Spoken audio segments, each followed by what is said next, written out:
In 2021, an HIV diagnosis can be as manageable as a diagnosis of high blood pressure. Left untreated, either condition can lead to significant health complications and even death. Uncontrolled high blood pressure can cause a heart attack or stroke, while untreated HIV can progress to a point where your body is no longer able to fight off infection. However, with proper medical care and the right medications, both conditions can be controlled. In this video, we're talking about HIV. We will cover what HIV is and how HIV affects the immune system. HIV stands for the human immunodeficiency virus. HIV weakens the immune system's ability to fight other infections. HIV does this by attaching itself to a type of human cells known as the helper T cells. HIV uses helper T cells to create more and more copies of itself. These copies are eventually released into the blood, and the helper T cells are destroyed. So what are helper T cells, and why are they important? Imagine you're calling 911 for help in a crisis. Helper T cells are the 911 operators that pick up your call, assess the situation, and send out the exact resources you need at that moment. Helper T cells signal to other types of immune cells to do their job. So when helper T cells raise the alarm, these other cells spring into action to recognize and kill infected cells or germs that have entered our body. In HIV infection, helper T cells are destroyed as the virus makes more and more copies of itself. With fewer helper T cells, we're unable to alert our body to defend itself from infection with other viruses, bacteria, or even fungi. Without medication, eventually the number of helper T cells drops so low that the body cannot effectively fight infections of any kind. At this point, HIV has developed into AIDS.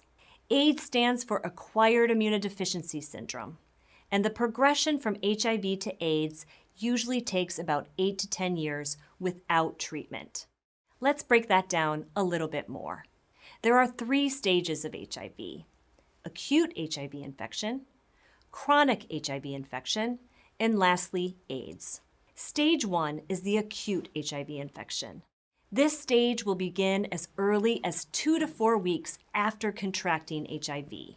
At this point, there is a lot of HIV in the body. The body attempts to fight off this new HIV infection, which can lead to flu-like symptoms such as fever, chills, sore throat, fatigue, and muscle aches.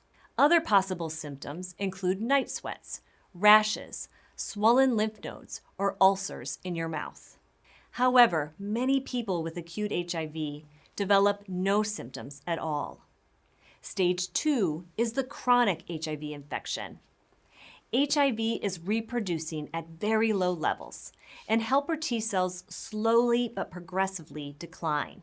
Most people infected with HIV do not have symptoms during this stage, although some people may have mild symptoms, like having swollen lymph nodes. This phase is typically long and can last up to a decade, but for some people, the infection progresses more quickly. Stage 3 is what is known as AIDS.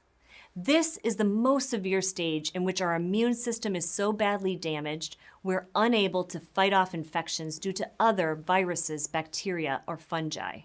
The number of helper T cells has dropped so low that the body is left completely vulnerable. Infections, not commonly seen in folks with functioning immune systems, begin to occur frequently. These types of infections that occur when the immune system is severely damaged are called opportunistic infections. The germs are taking the opportunity to attack people with weakened or compromised immune systems. 3 important things to emphasize here. People with HIV can spread the infection to other people at any stage. Number 2, there is no cure for HIV. Once you have HIV, you have it for life. Medications called antiretroviral therapy can control and halt the progression of HIV infection to AIDS. They are called antiretroviral therapy because HIV is a retrovirus. Antiretroviral therapy are medications that stop HIV from making copies of itself in helper T cells. By preventing HIV from multiplying, the body can replenish its stock of helper T cells and help the immune system recover its normal function. Starting antiretroviral therapy as early as possible is really important to keep yourself healthy and to stop the spread of HIV to others. The only way to know if you have HIV is to get tested. There are some people who the CDC recommends getting tested for HIV every year. These include people who have had unprotected sex or sex without a condom, men who have sex with men, people who have injected drugs or other substances or shared injection equipment with others, people who are diagnosed with another sexually transmitted infection like gonorrhea or chlamydia, people who are diagnosed with hepatitis or tuberculosis, people who have exchanged sex for drugs or money, or anyone who has had sex with someone with an unknown sexual history. In addition, all pregnant women should be tested for HIV in order to protect both themselves and their child from potential HIV infection. We've covered a lot of information on this video. Let's recap. HIV is a virus that attacks our immune systems, leaving us unable to respond to infection. HIV does this by destroying helper T cells, the 911 operators of our immune system. Without medication, HIV infection progresses to AIDS over time. AIDS is when the number of helper T cells has dropped so low that the body is left completely vulnerable to infections by other germs.